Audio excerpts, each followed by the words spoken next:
দাওয়া should be full of love. দাওয়া বললে এটার সাথে লাভ থাকতে হবে, লাভ, ভালোবাসা। ভালোবাসা দিয়ে আপনি মানুষের হৃদয় জয় করতে হবে। আমরা দায়ীরা অনেক সময় বেশি জাজমেন্টাল হয়ে যাই। আরব শায়েকরা বলে যে নাহনু দুআত লাসনা কুদাত, আমরা দায়ী, আমরা জাজ নই, উই আর নট জাজেস। আমাদের অনেক দায়ীরা আমরা ভুল করে ফেলি। আমরা বলি যে ও খারাপ, ও এটা, ও জাহান্নামী, ও খারিজ, এরকম আমরা সবাইকে নাকচ করি। মনে হয় যেন সবাইরে জাহান্নামে পাঠাই, আমি একা জান্নাতে যেতে পারলেই সফল। আচ্ছা বলেন তো, সব গেল জাহান্নামে, আপনি একা শুধু জান্নাতে, ভাল লাগবে আপনার? এই যে আজকে আমরা এখানে সবাই ছাত্র, শিক্ষক, ডিস্টিংগুইশ গেস্টরা, উপরে আমাদের বোনরা, কত ভালো লাগতেছে না? ধরেন যে 2500 সিটিং ক্যাপাসিটির এই চীন মৈত্রী সম্মেলন কেন্দ্রে কেউ নাই, শুধু আপনি একা। এই বিশাল হল রুমে কেউ নাই, আপনি একা। ভাল লাগবে? সবাইকে জাহান্নামে পাঠিয়ে শুধু আমি জান্নাতে গেলে এটা আমার ভাল লাগবে না ওই জান্নাতে। আমরা কিভাবে আমাদের জান্নাতের দলকে ভারী করতে পারি, এই চেষ্টাটা আমাদের বেশি বেশি করতে হবে, কি বলেন? তাহলে দাওয়া should be full of love, কারণ ভালোবাসা দিয়ে যা জয় করা যায়, কঠোরতা দিয়ে তা পারা যায় না। ভালোবাসা দিয়ে আপনি যেটা করতে পারবেন, কঠোরতা দিয়ে কখনো সেটা করতে পারবেন। আসুন আমরা হাদিস থেকে শুনি, সিরাত থেকে শুনি। আল্লাহর হাবিব সাল্লাল্লাহু আলাইহি ওয়াসাল্লাম মসজিদে নববীতে বসে আছেন সাহাবাদেরকে নিয়ে। হঠাৎ এক বেদুইনের আগমন। বেদুইন মানে যার মধ্যে নগর জীবনের কোনো নিয়ম কানুন সে দেখেনি, জানে না, বুঝে না। সিভিলাইজেশন বলতে যেটা বুঝি, ভদ্রতা, কার্টিসি, ম্যানার, এটা সে শিখেনি। এরকম এক বেদুইন অনেক দূর পল্লী থেকে মদিনার মসজিদে নববীতে এসেছে, কিন্তু সে ইসলাম ধর্ম গ্রহণ করেছে, মুসলিম। তো মসজিদে ঢুকে সে 2 রাকাত নামাজ পড়তেছে। এসে যে রাসূলকে সালাম দিবে, কথা, ওই কার্টিসিটাও নাই। রাসূল সাল্লাল্লাহু আলাইহি ওয়াসাল্লাম বসা ওইদিকে সাহাবাদের নিয়ে, সে তার মতো এসে এক জায়গায় মসজিদের সাথে তার উট বেঁধে সে 2 রাকাত নামাজ পড়ে দোয়া করতেছে আল্লাহর কাছে। কি দোয়া জানেন? দোয়ার মধ্যেও কাটিছি নাই। দোয়াতে বলে, ইয়া আল্লাহ, আল্লাহুম্মা আরহামনি ওয়ারহাম মুহাম্মাদা ওয়ালা তারহাম মা'ানা আহাদা। মানে আল্লাহ, তুমি শুধু আমারে রহম করো আর মুহাম্মদ সাল্লাল্লাহু আলাইহি ওয়াসাল্লামের রহম করো, আমাদের সাথে আর কাউরে রহম করো না তুমি। বেদুইন, তার মধ্যে আদাবু দোয়া, দোয়ার যে একটা এটিকেটস আছে, এটা তো তার জানা নাই। দোয়ায় অন্যদের জন্য দোয়া করলে যে নিজের লাভ, এটা সে জানতো না। আমি যদি বলি যে আল্লাহ এই ভাইদেরকে তুমি কবুল করো, তখন ফেরেশতারা বলে আল্লাহ যিনি দোয়া করতেছে আগে তাকে তুমি কবুল করো। কেউ অসুস্থ, আমি যদি বলি আল্লাহ আমার এই ভাইকে তুমি সুস্থ করো, আল্লাহ ফেরেশতারা বলে আল্লাহ যিনি দোয়া করলেন আগে তার রোগ বালাই থাকলে আগে তাকে সুস্থ করো। এই যে দোয়ার এটিকেটস, আদাব ও দোয়া, এটা সে জানতো না। সে দোয়া করতেছে আল্লাহুম্মা আরহামনি ওয়ারহাম মুহাম্মাদা ওয়ালা তারহাম মা'ানা আহাদা, শুধু আমারে রহম করো, মুহাম্মদ সাল্লাল্লাহু আলাইহি ওয়াসাল্লাম রহম, আর কাউরে না। তো রাসূল সাল্লাল্লাহু আলাইহি ওয়াসাল্লাম দূর থেকে দেখতেছেন এই দোয়া, আর বলতেছেন যে হায় রে, একটা প্রশস্ত জিনিসকে সে সংকীর্ণ বানায় ফেলল। আল্লাহর কাছে কি রহমের কোনো কমতি বা ঘাটতি আছে? নাই। সে তো দোয়াতে সবাইকে ইনক্লুড করতে পারত। তো রাহমাতাল লিল আলামিন আল্লাহর হাবিব সাল্লাল্লাহু আলাইহি ওয়াসাল্লাম তিনি বুঝতে পেরেছেন যে এই লোকটা আসলে বেদুইন, তার মধ্যে ওই কার্টিসি নাই।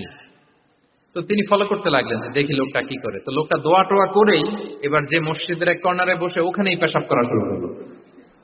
মানে কোনো কার্টিসি, নিয়ম, ভদ্রতা তার জানা নাই। তো তাকে পেশাব করতে দেখে বাকি লোকেরা তো তাকে ধরতে গেল, মারতে গেল। রাসূল সাল্লাল্লাহু আলাইহি ওয়াসাল্লাম বললেন, দাউ, রাখো রাখো, আরে থামো থামো, ওকে কাজ ছাড়তে দাও, ওকে ওর কাজ ছাড়তে দাও। কারণ আপনারা এটা ভালো জানেন যে ওয়াশরুম সারা অবস্থায় যদি কেউ বাইরে থেকে জোরে ডাক দেয় তাহলে অবস্থা খারাপ আছে, ঠিক কিনা বলেন? কেউ টয়লেট সারতেছে ওয়াশরুমে, তখন যদি আপনি জোরে নক করেন এটা তার ক্ষতি হয়, কারণ আগে তাকে ওইটা পাস করতে হবে স্মুথলি। এটাও একটা এটিকেট যে কেউ ওয়াশরুমে গেল, আমাকেও যেতে হবে, তো আমি যে বারবার ডিস্টার্ব না করে ওখানে একটু পায়চারা করতে পারি, একটু হালকা মৃদু শব্দে কাশি দিতে পারি, বা আমি যে বাইরে আছি, সামওয়ান ইজ ওয়েটিং আউটসাইড, এটা তাকে বুঝাতে পারি। কিন্তু অনেকে যে কি করে, ধাম ধাম করার যখন শুরু করে, ওই বেচারার তো অবস্থা টাইট। এটা যেন আমরা না করি, এই শিক্ষাটা কিন্তু এই হাদিস থেকে পাই। রাসূল সাল্লাল্লাহু আলাইহি ওয়াসাল্লাম বললেন, দাউ দাউ, রাখো রাখো, আরে ছাড়ো ছাড়ো, ও তো ইউরিন পাস করতেছে, রাখো, ওটাও সারুক, আগে সারুক, আমরা পরে ডিল করি। তো সবাইকে তিনি থামালেন, ও সারলো। এবার রাসূল সাল্লাল্লাহু আলাইহি ওয়াসাল্লাম বললেন, এবার তোমরা যে ওয়াহারিকু আলা বাউলিহি সাজলান মিন মা, যেহেতু মসজিদে নববীর ফ্লোর ছিল বালুর ফ্লোর, শুকিয়ে যাবে, বললেন যে ওর পেশাব করা জায়গার উপর 1 বালতি পানি ঢেলে দাও। সাহাবারা দিল।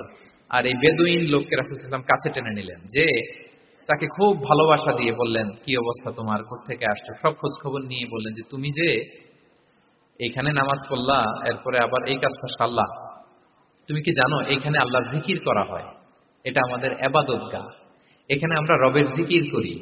তার কাছে ফরিয়াদ করি, সবাই মিলে এই কমিউনিটির সবাই এখানে আসে, এই কমিউনিটির মদিনার কমিউনিটির সবাই মিলে নারী পুরুষ নির্বিশেষে আমরা এসে এখানে আল্লাহর কাছে ফরিয়াদ করি, দোয়া করি, ইবাদত করি, কোরআন তেলাওয়াত করি। এটা আমাদের ইবাদতগাহ। এইখানে কি এমন কাজটা করা তোমার ঠিক হলো? সে তো লজ্জায় কাছুমাছু হয়ে রাসূল সাল্লাল্লাহু আলাইহি ওয়াসাল্লামের কাছে ক্ষমা চাইছে। সুবহানাল্লাহ ওয়া বিহামদিহি। একটা কঠিন পরিস্থিতিকে ভালোবাসা দিয়ে রাসূল সাল্লাল্লাহু আলাইহি ওয়াসাল্লাম কোথায় নিয়ে যেতেন, এটাকে পুরো হিস্ট্রি পাল্টে দিতেন, সিনারিও পাল্টে দিতেন।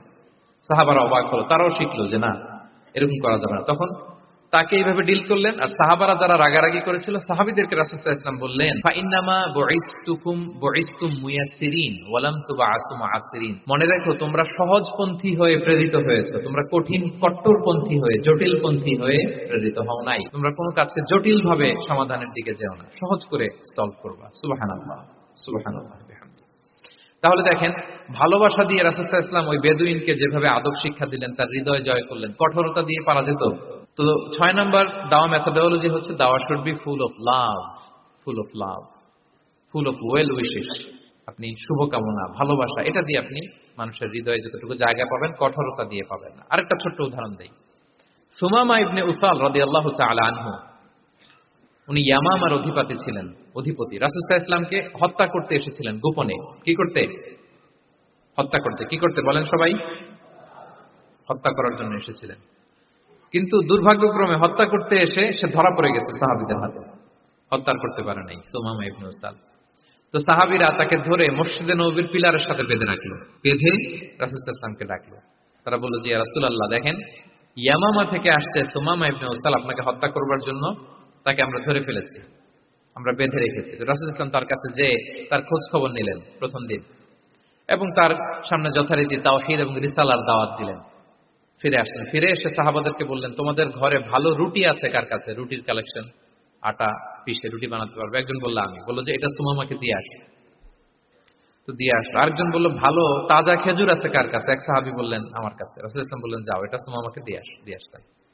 এরপরের দিন রাসূল সাল্লাল্লাহু আলাইহি ওয়াসাল্লাম যে আবার ইসলামের সৌন্দর্য, মাহাসিন আহকামি শারিয়া, ইসলামী শারিয়ার যে বিউটি অফ ইসলাম, এটা তুলে ধরলেন, ইসলামের যৌক্তিকতা তুলে ধরলেন।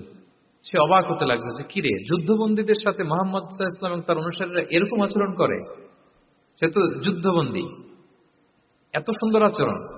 তাকে আবার ইসলামের সুশীতল বাণীগুলোর প্রতি আহ্বান করে রাসূল সাল্লাল্লাহু আলাইহি ওয়াসাল্লাম বাড়িতে এসে এবার নিজের যে উট আছে, উটকে যে পালে, সে রাখালকে বলল তুমি উটের দুধ দহন করে তাকে কিছু দুধ দিয়ে আসো। সুবহানাল্লাহ। আসছিল রাসূল সাল্লাল্লাহু আলাইহি ওয়াসাল্লামকে কি করতে? হত্যা করতে। তো তাকে ওটের গরম দুধ দিয়ে আসা হলো, সে পেট ভরে খেলো। তৃতীয় দিন এবার রাসূল সাল্লাল্লাহু আলাইহি ওয়াসাল্লাম যে ইসলামের যে ভবিষ্যৎ, ইসলাম মানলে যে জান্নাতে থাকা যাবে, এগুলো সব বললেন, এবং তাকে আরো অনেক মেহমানদারি করলেন, আপ্যায়ন করলেন। 3 দিন যখন রাসূল সাল্লাল্লাহু আলাইহি ওয়াসাল্লাম ইসলামকে তার সামনে এভাবে প্রেজেন্ট করলেন, আপ্যায়ন করলেন, ভালো আচরণ দেখালেন, সে অবাক হয়ে গেল। আল্লাহ তাআলা তার হৃদয়টাকে নূর দিয়ে আলোকিত করে দিলেন। 3 দিন পর রাসূল সাল্লাল্লাহু আলাইহি ওয়াসাল্লাম সাহাবীদেরকে ডেকে বললেন, যাও সুমামা ইবনে উসালের হাত পা গুলো যে রশি দিয়ে বেঁধে রেখেছো ছেড়ে দাও, রশিগুলো খুলে দাও। সাহাবারা বলেন কি ইয়া রাসূলুল্লাহ, সে তো খুনি, সে সুযোগ পেলেই তো অ্যাসাসিনেট করত, তার রশি, হাতের রশি খুলে দিত, আপনাকে মেরে ফেলবে। আল্লাহ রাসূল সাল্লাল্লাহু আলাইহি ওয়াসাল্লাম বললেন, না, আমি যা জানি তোমরা সেটা জানো না, যেটা বলেছি তাই করো। মসজিদে নববীর পিলারের সাথে তাকে যে বেঁধে রেখেছো, রশি খুলে দাও, হাত পা খুলে দাও। আল্লাহর হাবিব সাল্লাল্লাহু আলাইহি ওয়াসাল্লামের নির্দেশ মোতাবেক সাহাবারা ওনার হাত খুলে দিলেন, পা খুলে দিলেন। সুমামা ইবনে উসাল কারোর সাথে কথা না বলে, তার বাড়ি তো ইয়ামামা, সেখানেও ফিরে গেলেন না, অন্য কোনো শহরেও গেলেন না।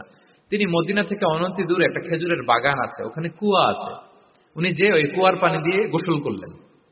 গোসল করে পবিত্র হয়ে মসজিদে নববীতে রাসূল সাল্লাল্লাহু আলাইহি ওয়াসাল্লামের কাছে ফিরে আসলেন, আর এসেই ঘোষণা দিলেন, আশহাদু আল্লা ইলাহা ইল্লাল্লাহ ওয়া আশহাদু আন্না মুহাম্মাদার রাসূলুল্লাহ। সুবহানাল্লাহ, সুবহানাল্লাহ। তিনি বললেন যে আমি সাক্ষ্য দিচ্ছি আল্লাহ ছাড়া কোনো ইলাহ নেই, আরো সাক্ষ্য দিচ্ছি যে মুহাম্মদ আপনি আল্লাহর প্রেরিত বান্দা এবং রাসূল। এবার তিনি বললেন, মুহাম্মদ, আপনার চেহারার চাইতে অপছন্দের চেহারা পৃথিবীতে আর দ্বিতীয়টা আমার কাছে ছিল না, কিন্তু আজকের পর থেকে আপনার চেয়ে প্রিয় চেহারা, আপনার চেহারার চেয়ে প্রিয় কোনো চেহারা আমার কাছে আর নাই। ইসলামের চেয়ে অপছন্দনীয় ধর্ম আমার কাছে আর ছিল না, কিন্তু আজ থেকে ইসলামের চেয়ে পছন্দনীয় কোনো ধর্ম আমার কাছে নাই। মদিনার চেয়ে অপছন্দের শহর আমার কাছে ছিল না, তো আজ থেকে মদিনার চেয়ে কোনো প্রিয় শহর আমার কাছে নাই। সুবহানাল্লাহ। উনি গমের বড় ডিলার ছিলেন, গম ব্যবসা করতেন। উনার থেকে গম নিয়ে মক্কায় মুশরিকরা চলতো। তিনি ঘোষণা দিলেন, আজকে থেকে আমার এলাকার কোনো গম মক্কায় যাবে না। এবার মক্কাবাসী পড়ছে বিপদে, গম ছাড়া তো তারা খেতেও পারবে না। তারা আল্লাহর হাবিব সাল্লাল্লাহু আলাইহি ওয়াসাল্লামের কাছে চিঠি লিখে পাঠালেন যে, মুহাম্মদ, তোমার এই যে নতুন অনুসারী, সে যদি গম না দেয় আমাদের তো অবস্থা খারাপ, তুমি দয়া করে এই গমের সাপ্লাই আবার যাতে সে চালু করে তুমি একটু বলে দাও। আল্লাহ হাবিব সাল্লাল্লাহু আলাইহি ওয়াসাল্লাম আবার সুমামা ইবনে উসালকে বলে দিলেন, আবার সে সাপ্লাই চালু করলো। সুবহানাল্লাহ ওয়া বিহামদিহি। এবং তিনি প্রথম তালবিয়া পাঠ করে উমরা করেছে। তাহলে দেখেন, আসলো খুনি হয়ে, আসলো কি হয়ে? খুনি হয়ে, আর ফিরে গেল নবী প্রেমিক হয়ে। সুবহানাল্লাহ। এটা কিভাবে সম্ভব হয়েছে? রাসূল সাল্লাল্লাহু আলাইহি ওয়াসাল্লামের উদারতা।